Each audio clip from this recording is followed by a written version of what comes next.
이와 관련하여 관련주에 대해서 이야기해 보도록 하겠습니다. 여러 가지 내용이 있었지만 큰 틀에서 주식에 관련된 이야기만 가지고 정리를 해보겠습니다. 먼저 질병관리본부의 전문성과 독립성을 강화한다는 이야기가 있었습니다. 코로나 이슈 때문에 언급을 한 이유가 크다고 봅니다. 질병 예방과 대응에 힘쓰기 위해서 관련 기구의 예상 집행 규모를 확대할 수 있다는 이야기입니다.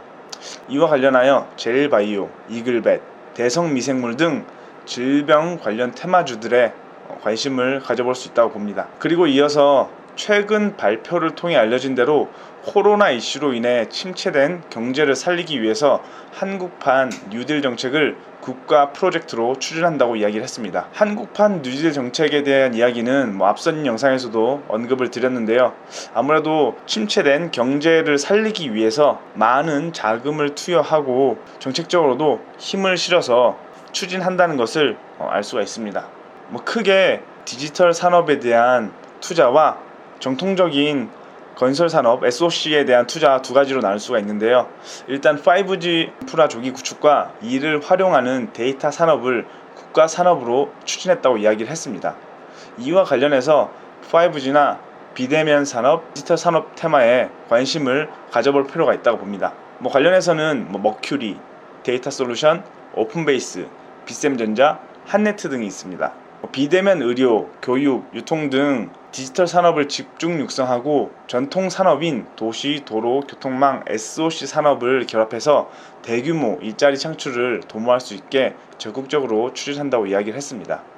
비대면 산업은 아무래도 코로나 이슈에 대한 영향이 크다고 봅니다.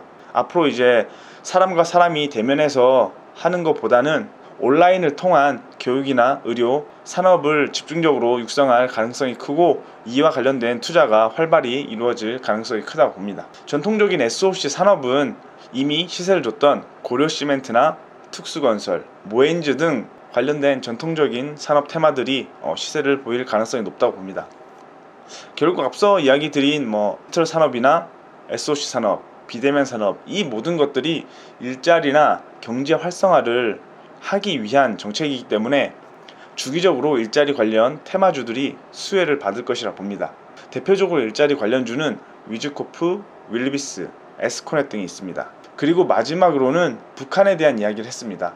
본 연설 중에는 북한에 대한 코멘트가 짧았지만 마지막 기자 질의에서 관련 이야기가 나오면서 북한에 대한 방향성에 대해서 이야기를 했습니다. 이와 관련해서 북한 이야기는 본 연설 중에 나온 게 아니고 질문에 의한 답변이기 때문에 비중이 적을 수 있다고는 하지만 어쨌든 북한에 대해서 다시 한번 언급을 했기 때문에 북한 관련주도 단기적으로 관심을 가져볼 필요는 있다고 봅니다. 기존 북한과 추진하려는 철도, DMZ 비무장지대의 평화구상, 개별관광, 이산가족 상봉, 유해 공동 발굴 사업 등 기존 제안들은 모두 유효하다고 말하며 남북 협력 산업의 추진 의지도 재확인을 했습니다. 북미 대화가 원활하게 되면은 그 이후에 북한과의 산업을 추진하려고 했지만 북미 대화가 다소 정체되어 있기 때문에 마냥 기다리진 않고 남과 북이 제재를 받지 않은 선에서 추진할 수 있는 산업들을 점진적으로 추진한다고 이야기를 했습니다. 이미 철도 산업은 지난달부터 시작을 했습니다. 남측에서 시작할 수 있는 부분에 대해서 공사를 먼저 진행을 한 상황입니다. 그렇기 때문에 대표적인 대북 테마인 철도 테마나 관광 테마 관련주에 대해서 관심을 가져보는 것도 나쁘지 않다고 봅니다. 아난티, 데아티아이, 인디에프 등이 대표적인 대북 테마주입니다.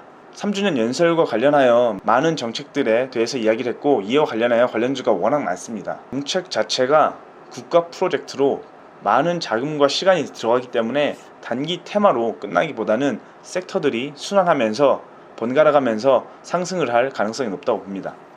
그렇기에 지금 당장 이미 많이 오른 종목을 쫓아가기보다는 아직 덜 시세를 주고 시작하지 않은 섹터를 찾아서 매수하는 것이 리스크 관리를 위해서 좋다고 봅니다. 대장주가 갈 때도 더 가고 반등이 나와도 더 강하게 나온다고 하지만 이미 그만큼 주가는 올라있기 때문에 손실을 보면 더 크게 볼 수가 있습니다. 아직 시세를 덜 준 종목들을 확인하고 대응하는 것이 더 수익을 극대화할 수 있다고 봅니다. 그럼 다음 영상에서 뵙겠습니다. 감사합니다.